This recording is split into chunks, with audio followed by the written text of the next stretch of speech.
The smoke bent sideways across the plain, dark as guilt. She didn't cry when they lit the roof, but the man crawling through the fire did. His were not tears of sorrow but of effort, squeezed from the corners of his eyes by a pain that had its own gravity. The thatch, dried by a summer of unforgiving sun, went up with a roar that swallowed the jeers of the righteous. It sounded like a celebration. Rowan Breyer stood in the heart of her home, the place her mother's hands had smoothed the clay walls, and her father's axe had squared the beams, and felt nothing but the vibration in the soles of her feet. The heat was a promise. The smoke was a coil of rope, looping down from the ceiling. They'd come at dusk, their faces smeared with the self-congratulating piety of cowards. Torgun, with his butcher's hands and pig-small eyes, had held the torch. Ilara, the mother of the boy she'd saved, stood behind him, her face a mask of pinched terror, a puppet mouthing words of damnation that someone else had placed in her throat. The boy, little Finn, was the reason for the blaze. He had been fading, his breath a shallow rattle in his chest, his skin the color of old parchment. The village elder, with his poultices of dung and whispers of penance, had given him up to the gods. Rowan had not. She had gone, with her satchel of bitter herbs and forbidden knowledge, and brewed a tea from the whisper-thin petals of ghost pipe, a root that calmed the fire in the lungs. She had sat with him through the night, wiping his brow with cloths soaked in willow bark water, and by dawn his fever had broken. He had lived, and that was her crime. Finn was a Gallowalk, and his mother had come to her in secret, a desperation that overrode the generations of hate between their clans. But secrets in a place this small were like water in a sieve. Ilara's gratitude had curdled into fear the moment Torgun's shadow fell across her door. She had named Rowan a witch to save her own skin, to wash away the sin of consorting with a Breyer, to prove her loyalty to the hatred that defined them all. So now the roof was a crown of fire, and the walls were beginning to weep beads of glassy sweat. Rowan had nowhere to run. The door was blocked by the mob, their pitchforks a thicket of steel against the setting sun. The single window was too small, and already wreathed in flame. She had thought she would fight. She had thought she would scream curses that would peel the skin from their bones. But a strange, cold calm had settled in her marrow. This was the end they had chosen for her, and she would not give them the satisfaction of her terror. She would stand here, in the heart of her life, and let it consume her. She took a breath, and the smoke was a razor in her throat. Her lungs, which knew the properties of every root and leaf on this plain, seized. The world began to shrink to a pinprick of orange and black. That was when the wall splintered. Not the door, but the back wall, the one facing the tangled, thorny scrub of the deadwood. A shape, low and writhing, broke through the wattle and daub, a thing of soot and desperation. It was a man. He moved like a wounded animal, dragging one leg behind him, his clothes smoldering. He crawled through the ruin of her herb shelves, crushing dried bundles of kingsfoil and ember root, leaving a smear of dark, wet earth and something else. Blood. He reached the center of the room, the place where the heat was most intense, and he looked up at her. His face was a mess of grime and agony, but his eyes were clear. A startling, piercing blue, the color of a winter sky. They held no malice, only a terrible, driving purpose. She knew that purpose. She had seen it in the eyes of cornered wolves and dying men. It was the will to perform one final act before the darkness took hold. He didn't speak. He couldn't. His breath was a ragged, wet-sounding gasp. He pushed himself up, his body screaming a protest she could almost hear. One hand was clamped tight to his belly, and between his fingers a thick, dark fluid wept, soaking the front of his tunic. A gut wound, a death sentence. He took a staggering step towards her. The roar of the fire was a physical force, pressing in on them, stealing the air. The main beam overhead groaned, a long, deep sound of surrender. Sparks rained down, catching in his hair, on his shoulders. He didn't seem to notice. Rowan was frozen, not by fear, but by a profound, earth-shattering confusion. The world had ceased to make sense. A mob wanted her dead outside. A dying man had crawled into the inferno. He reached her. He was taller than he had seemed on the floor, gaunt but broad-shouldered. The smell of him was blood and sweat and burnt wool. He grunted, a sound of pure animalistic effort, and before she could react, he had hooked an arm around her legs and heaved her up. The world tilted. She was slung over his shoulder like a sack of grain. Her head hung down his back, the floor and the flames spinning below her. She saw his hand, the one not holding his guts in, gripping the rough-spun fabric of her dress. The knuckles were white. And then he turned and walked back the way he had come. Straight into the wall of fire that had been the back of her home. The heat was a solid thing. It hit her with the force of a fist, stealing the air from her already starved lungs. The sound was deafening, a constant, crackling howl that vibrated through his body into hers. She squeezed her eyes shut, burying her face against the rough cloth of his back. She felt the searing kiss of an ember on her arm, a sharp, specific pain in the symphony of agony. Her hair, which had come unbound, felt like it was crisping at the ends. Through the tumult, she could feel the man's body, a machine of pure will. Each step was a tremor of controlled collapse. His breathing was a death rattle, a desperate pumping of broken bellows. He was a dead man walking. He broke through the burning wall and into the night air. The sudden coolness was its own shock. He didn't stop. He kept moving, stumbling through the thorny brush of the deadwood, away from the glow of the fire and the distant, triumphant shouts of the mob. The branches tore at her, snagging her dress, scratching her skin. His gait was a lurch, a fall caught and turned into another step. She could feel the shuddering of his muscles, the sheer, impossible cost of what he was doing. He finally fell, not far from the burning homestead, but far enough to be swallowed by the darkness. He collapsed to his knees first, then pitched forward, cushioning her fall with his own body. The impact knocked the last of the air from her. She lay on top of him, dazed, the world a smear of smoke and spinning stars. The silence, when it came, was as loud as the fire had been. It was filled with the sound of his breathing, a ragged, ugly noise that spoke of punctured things, of internal ruin. Rowan pushed herself up. Her body ached. Her throat felt like it had been scoured with hot sand. She looked down at him. He was lying on his side, curled around the wound in his belly. The moon, a sliver of bone in the black sky, cast a pale light on his face. Now that the grime was settling, she could see his features more clearly. The sharp line of his jaw, the straight bridge of his nose. He was young, no older than her brother had been. And there was something familiar in the set of his mouth, a stubborn line she recognized. He was a Gallowalk. It was in his coloring, the dark hair, the pale eyes, a combination common to them. An enemy. The man who had saved her was one of the people who had just celebrated her murder. She knelt beside him, her mind a whirlwind of contradictions. Why? Why would he do this? A Gallowalk soldier, by the look of his worn leather brigandine under the tunic. He was wounded. From a skirmish, likely.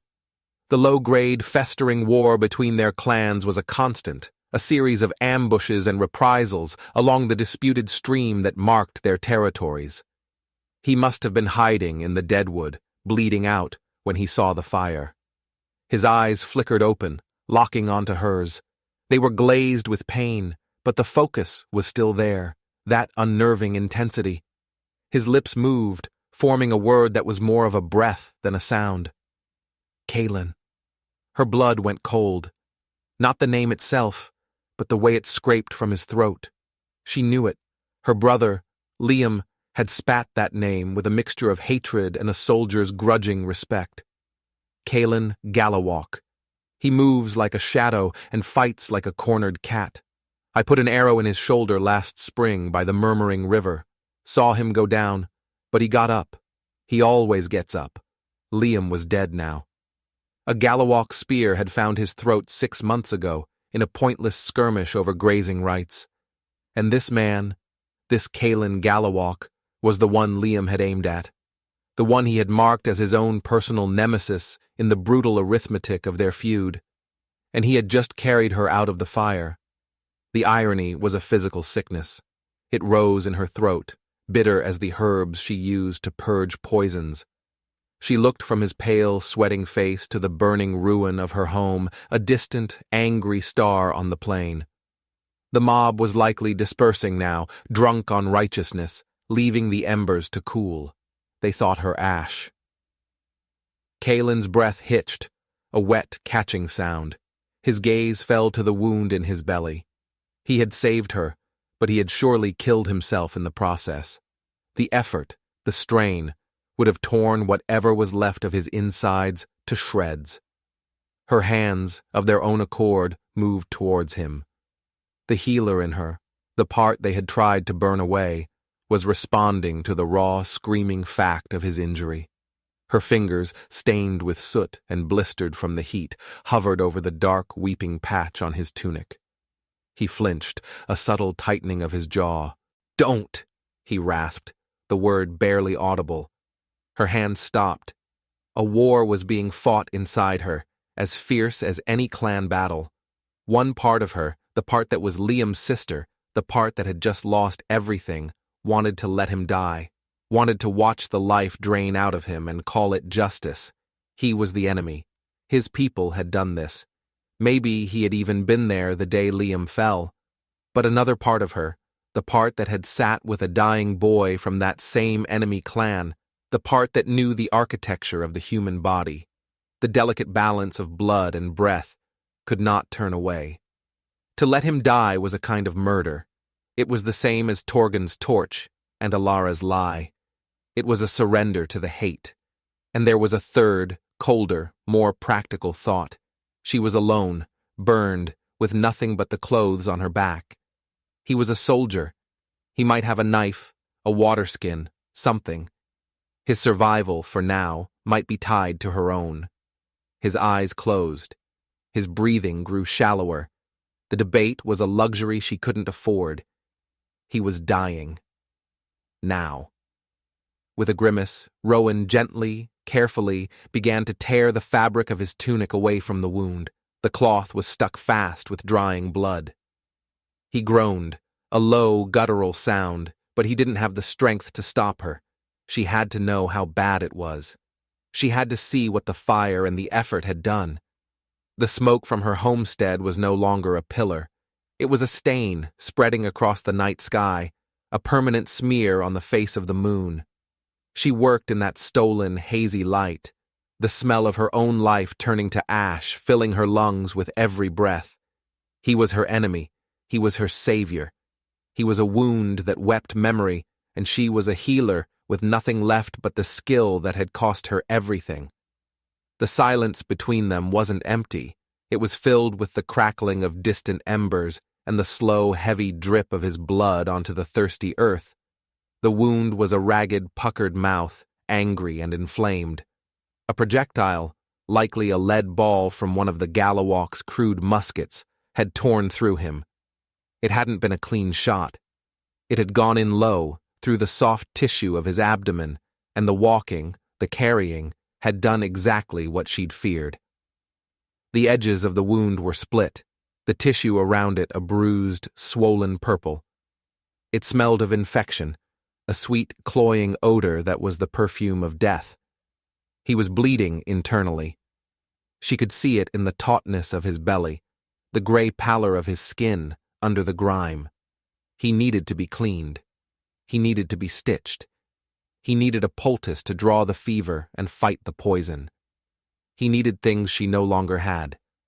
Her meticulously gathered herbs, her sterile needles, her clean bandages, they were all ash, A wave of utter desolation washed over her. It was a cold more profound than the night air. She sat back on her heels, the torn strip of his bloody tunic in her hand. What was she doing? Playing healer in the dirt while her world burned. It was a farce. Kalen's eyes opened again, though they seemed unfocused. He looked past her, towards the dying glow of the fire. A flicker of something crossed his face. Not pain. Something else. Recognition. The roof beam, he whispered, his voice a dry rasp. It was about to fall. She stared at him. That's what he'd seen. Not the fire, not the mob. He'd seen the precise mechanics of her death, the giant charred bone of the central beam giving way. He hadn't crawled through fire to save a briar from a mob. He'd crawled through it to pull a person from under a falling weight. It wasn't about clans. It was about physics. A simple, stupid, and utterly heroic calculation. The thought didn't comfort her. It made it worse. It stripped the act of any grand romantic meaning. He hadn't seen an enemy to be saved or a woman to be rescued. He'd seen a problem to be solved, and in his dying moments, he had solved it. And now he would die for it, here at her feet. Rage, hot and clean, burned away the cold despair. A rage against the sheer idiotic waste of it all. Liam's death, her home, this man's life thrown away for a stranger. No, she would not let the stupidity win. Not tonight. Don't talk, she ordered, her voice rougher than she intended. She stood up, her eyes scanning the darkness. The dead wood was a tangle of thorn and scrub, but it wasn't barren. Her mother had taught her the hidden language of this place. Even here there was life. There was medicine. She needed water. And she needed moss, stone shroud moss, the kind that grew on the shaded side of the granite outcroppings. It was a blood stauncher, an antiseptic. It was a poor substitute for a clean bandage and a needle, but it was better than dirt. She found his water skin miraculously intact, looped around his belt on the far side of his body. There was still a little water in it. Not enough to drink, but enough to clean. She put it aside. Then she found his knife. A Gallowalk blade, short and practical, with a hilt wrapped in worn leather. Her stomach clenched. Liam had described a knife like this, taken from a Gallowalk he'd bested. For a moment, she imagined it was the same one. She thrust the thought away. It was a tool. That's all. She left him there, a dark shape curled in the moonlight, and slipped into the deadwood. Her feet, bare and tender, protested against the sharp stones and thorns, but she ignored them. Her mind was a catalogue, flipping through pages of knowledge. Stone shroud. Where would it be? North-facing rocks, near a source of moisture, however slight. She moved with a purpose that surprised herself, her grief and anger channeled into this single desperate task. The moon was her only guide. She found it, a patch of velvety green clinging to the base of a large, hunched boulder. It was cool and damp to the touch. She scraped it off with the Gallowalk knife, piling the soft, living tissue into a fold of her skirt. She found something else, too. A thick, broad leaf she didn't recognize by sight, but by smell. She crushed a corner of it, and the sharp, astringent scent of yarrow filled the air. A fever breaker. A painkiller, if chewed. Another small, stupid miracle. She gathered as much as she could carry. When she returned, he hadn't moved. His breathing was shallower, a faint flutter in the vast silence. She knelt beside him again, the Gallowalk knife in one hand, a bundle of moss and leaves in the other. "This is going to hurt," she said, more to herself than to him. He didn't respond. She used the last of the water and a piece of her own dress to clean the area around the wound as best she could. The skin was hot to the touch. Fever was already setting in, a fire inside to match the one outside. Then she took a deep breath and packed the wound with the stone shroud moss, pushing the soft green mass directly into the torn flesh. Kalen's body arched off the ground with a silent scream. His eyes flew open, wide with shock and agony. A low, strangled sound escaped his lips. His hand shot out, grabbing her wrist with surprising strength. His grip was like iron. "What are you doing?" he forced out through clenched teeth.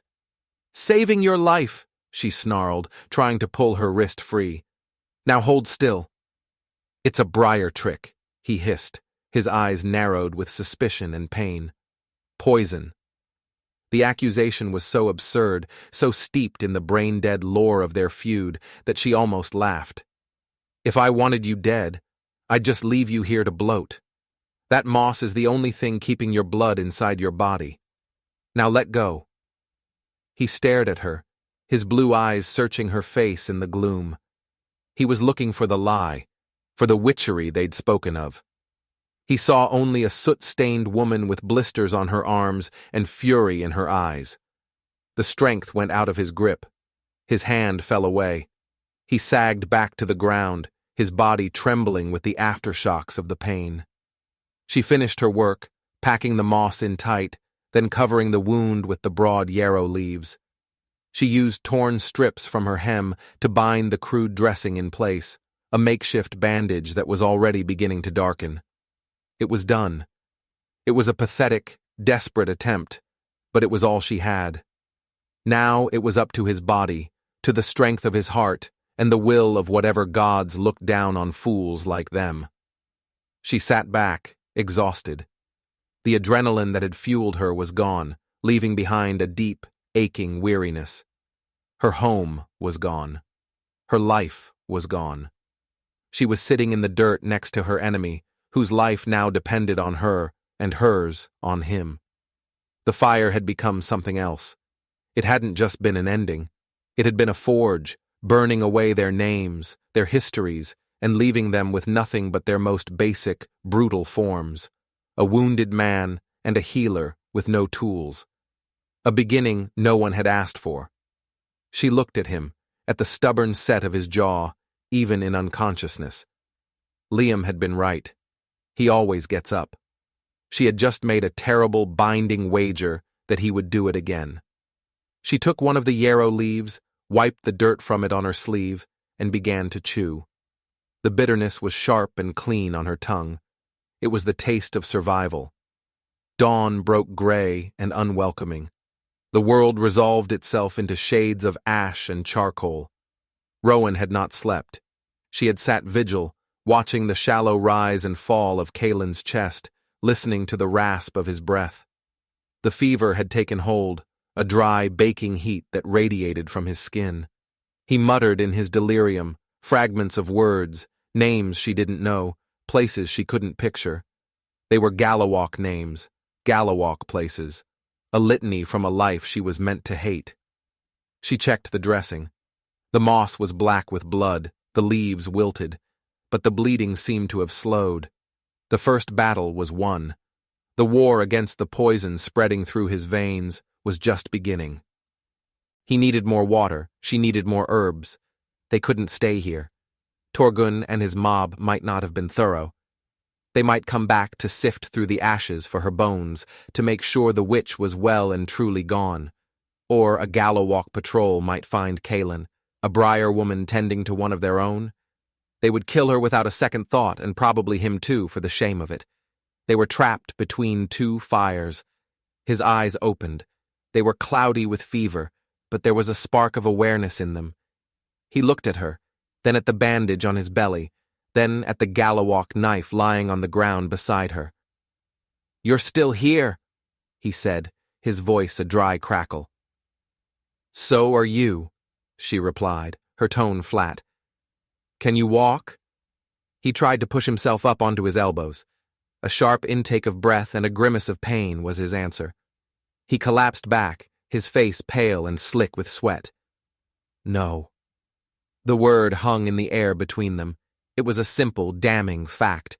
He couldn't move, and she couldn't carry him. She stood and looked out across the plain. The smoke from her farm was a thin, lazy wisp now, almost indistinguishable from the morning mist. In the distance, she could see the dark line of the murmuring river, the border of their animosity. Beyond that, The Scablands, a stretch of rocky, inhospitable terrain that no one claimed because it was worthless. It was their only hope. A place to hide. A place to heal or die. "I'm going to find water," she said, not looking at him. "Don't die while I'm gone." It was not a request. It was an order. She took his water skin and his knife and walked away, her bare feet protesting every step. She felt his eyes on her back, a weight of fevered disbelief. A briar was not supposed to help a gallowalk. A witch was not supposed to heal. He was a walking contradiction to everything he had ever been taught, and so was she. She found the river, its water running low and brown from the dry summer. She drank deeply, the cool liquid a balm on her raw throat. She filled the water skin, then followed the bank, her eyes scanning the ground. She found what she was looking for in a shaded, damp patch of soil, a cluster of broad-leafed comfrey. Knitbone, her mother had called it. It could soothe inflammation, mend torn flesh. She dug the thick black roots from the earth with the tip of Kalen's knife. When she got back, he was delirious again, his head thrashing from side to side. "Get back in line," he muttered, his hands clenching at the air. "Hold the ridge, Liam." Rowan froze. The name, spoken in the fever dream of her enemy, was a spear through her heart. Liam. He was dreaming of the battle. He was there. The skirmish that had killed her brother. She knelt beside him, her face a mask of stone. The comfrey roots fell from her numb fingers. She wanted to shake him, to scream at him, to demand the story of her brother's last moments. "Did you see him fall? Did your spear do it? Was he brave? Did he suffer?" The questions were a swarm of angry bees in her head, but he was lost in the fever, trapped in a memory that was eating him alive. His face was contorted in a grimace that was not just pain, but something else. Regret. "The boy," Kalen whispered, his voice suddenly clear, his eyes wide and staring at something she couldn't see. "Just a boy. Dropped his shield. His voice broke, dissolving into a ragged cough that shook his whole body. He turned on his side, curling in on himself, a man trying to hide from his own memory, the boy who dropped his shield. Liam had been young, but not a boy. But he had been cocky. He had told her once, boasting, that he sometimes dropped his shield to give himself a freer swing with his axe. A stupid, brave, youthful gesture. Was that what Kalen had seen? A boy dropping his shield, a moment of vulnerability in the chaos of battle? The rage in her heart curdled into a cold, aching grief. She could not ask him, not now, maybe never. The story was his, locked away behind the fever and the pain. And maybe it was better that way. She forced herself to move, to pick up the roots, to crush them between two flat stones. She mixed the resulting pulp with a little water from the skin, creating a dark, thick paste. This was her work now. This was the only thing that was real. The wound, the fever, the fight for this one, single life. All the rest, the clans, the hate, the memories, was just smoke. She gently unfastened the bandage. The wound was ugly, swollen, and weeping a thin, yellowish fluid. The infection was fighting her. She cleaned it as best she could, then smeared the comfrey paste over the yarrow leaves, creating a new, more potent poultice. He flinched and groaned as she worked, but he was too weak to protest. She redressed the wound, her movements economical and precise. She was a healer. It was who she was. It was a truth deeper than her name, deeper than her grief. Torgan could burn her home. Alara could betray her. Her own people could cast her out. But they couldn't take this from her. She tore a strip from the bottom of his tunic and soaked it in water. She began to bathe his face, his neck, his arms, trying to bring the fever down. His skin was scorching. As she wiped the grime from his forearm, she saw it. A scar, a puckered, ugly mark on his shoulder, the kind an arrowhead would make. I put an arrow in his shoulder last spring. Saw him go down. Liam's arrow, Liam's mark, a brand of their shared history written on his flesh. She looked from the old scar to the new wound in his belly. One was a memory of a fight he'd survived. The other was the price of a fire he had walked through. Her brother had tried to kill this man. This man had saved her. The world was a knot of debts and sins, too tangled to ever unravel. She worked through the day, a silent, desperate battle against the fever. She coaxed a few sips of water past his cracked lips. She chewed the yarrow leaves herself, making a bitter mash that she pressed into his mouth, forcing him to swallow. He fought her in his delirium, his Gallowalk blood raging against the Briar Witch, but she was relentless. Late in the afternoon, the fever broke. It left him as suddenly as it had arrived. One moment he was burning, the next he was drenched in a cold sweat, his body limp, his breathing deep and even. He was asleep, a true healing sleep. Rowan sat back, her entire body trembling with exhaustion. She had won. For now. She looked at his face, peaceful in sleep, the lines of pain and suspicion erased. He was just a man, young, foolish, brave, like Liam. So terribly, terribly like Liam. The sun began to set, casting long, bloody shadows across the plain. She knew they had to move. They couldn't stay another night this close to their past. She looked at his still form, then towards the dark promise of the Scablands. It was miles away, an impossible distance. But she remembered the feel of his body, the iron will that had carried her through the fire. He had walked through a furnace for her. The least she could do was try to drag him through the dirt. She waited for the moon to rise, then she got him to his feet. It was a nightmare of dead weight and agonizing pain. He was conscious, but barely, his legs refusing to obey him. She became his crutch, his will. She put his arm over her shoulders, wrapped her own arm around his waist, and they began to walk. It was a shuffling, stumbling parody of a journey. Every step was a fresh agony for him. He gritted his teeth, his breath hissing in the darkness.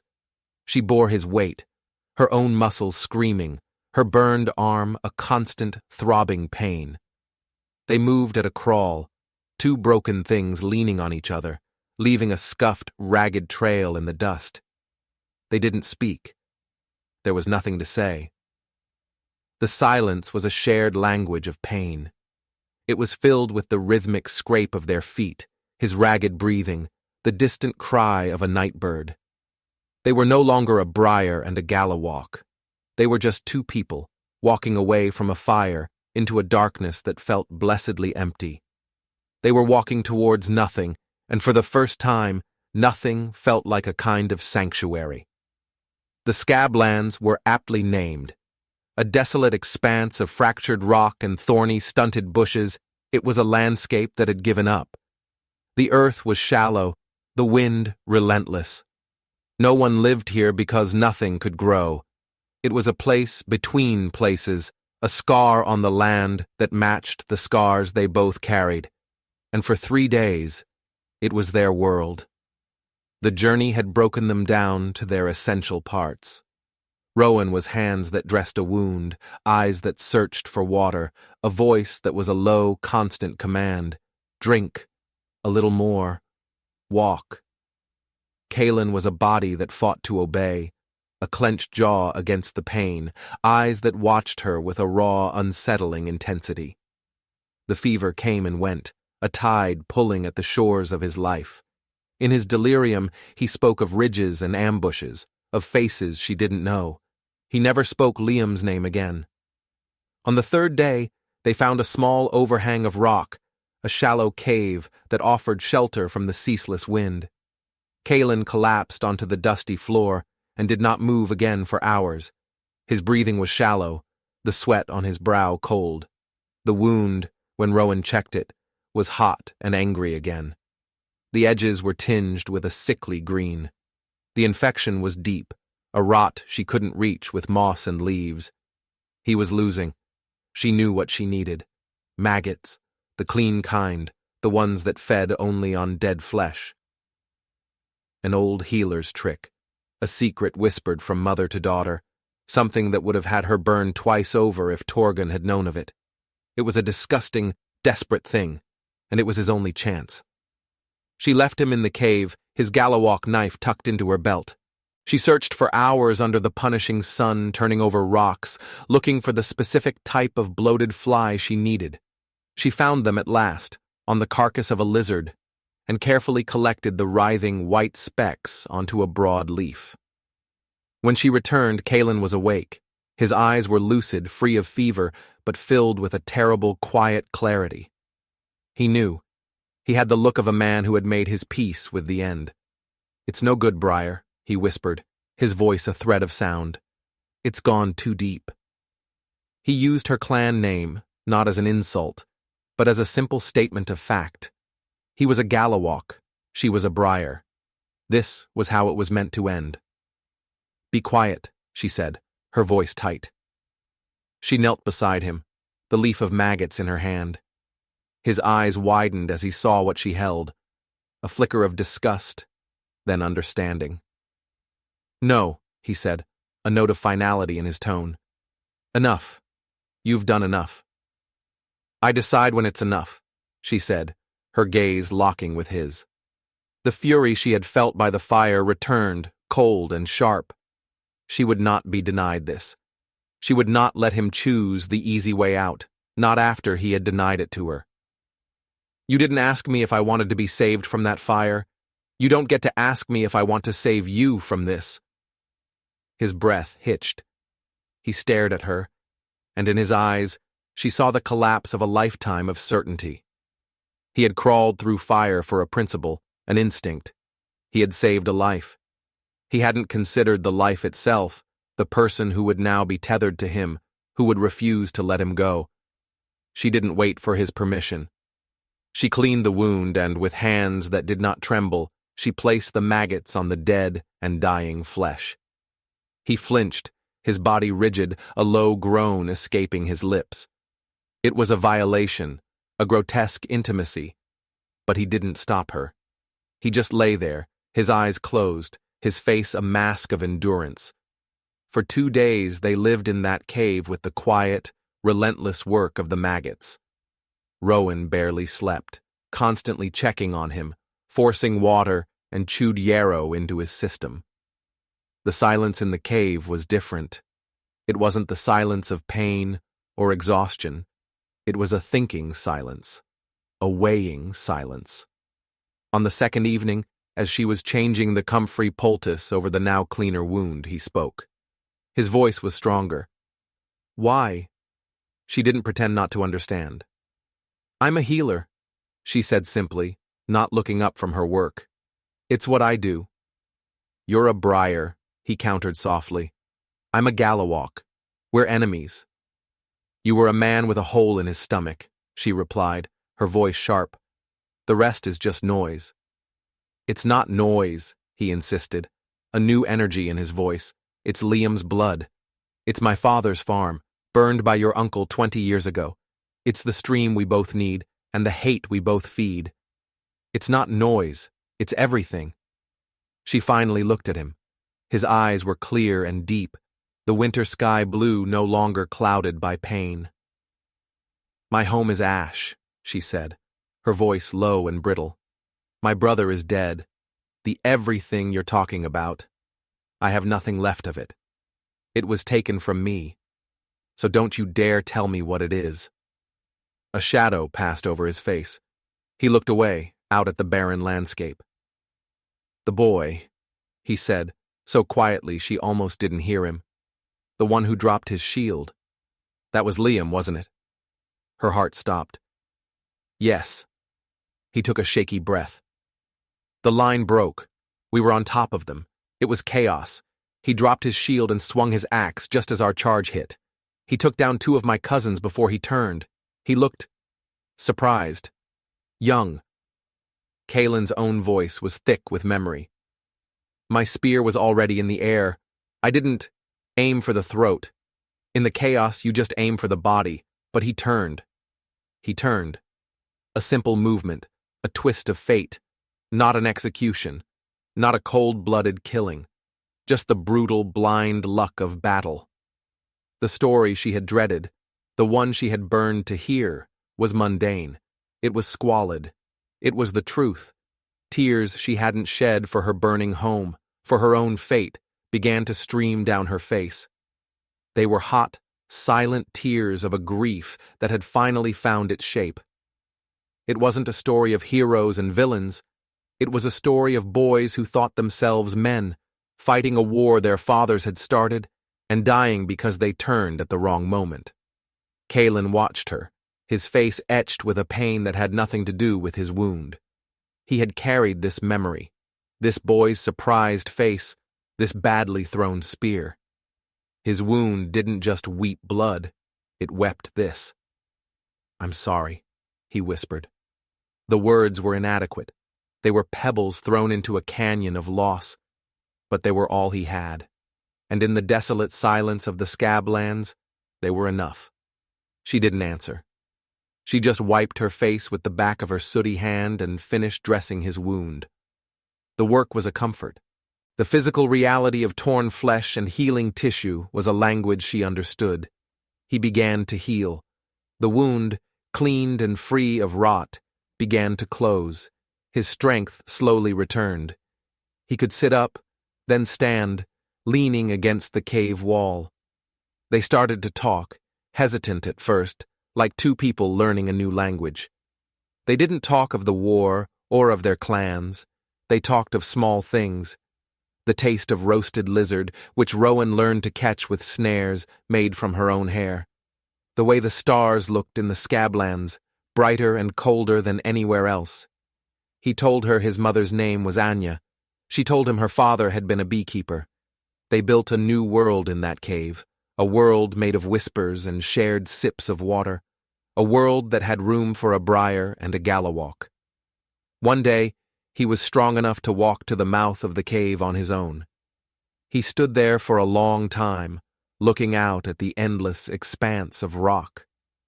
"We can't stay here forever," he said. "I know," she replied. "Where will you go?" he asked, turning to look at her. The question hung in the air. Back to the Briarlands, where she was a condemned witch? There was no going back. Her old life was a ghost. "I don't know," she admitted. "To the south," he said, his voice firm with a newfound purpose. "Beyond the Scablands, there are free towns, places where names like Briar and Gallowalk don't mean anything, places where a healer could make a life, where a man with a strong back could find work." He was offering her a future with him. The idea was so outlandish, so impossible, that she almost laughed. But looking at him, standing there with the light on his face, his body still gaunt but infused with a quiet strength, she didn't see a Gallowalk. She saw Kalen, the man who had walked through fire, the man whose scar she knew by heart, the man who had told her the truth about her brother. "And you?" she asked, her voice cautious. "Is that where you're going?" "We are," he said, correcting her. It wasn't a question. It was a statement. He had made a decision. In the fire, he had acted on instinct. In the cave, he had chosen. He had chosen her. The journey south was slow but steady. He was weak, and the wound in his belly was a constant pulling reminder of their shared history. But now they walked together, side by side. The silence was no longer a battlefield. It was a space they shared, comfortable and known.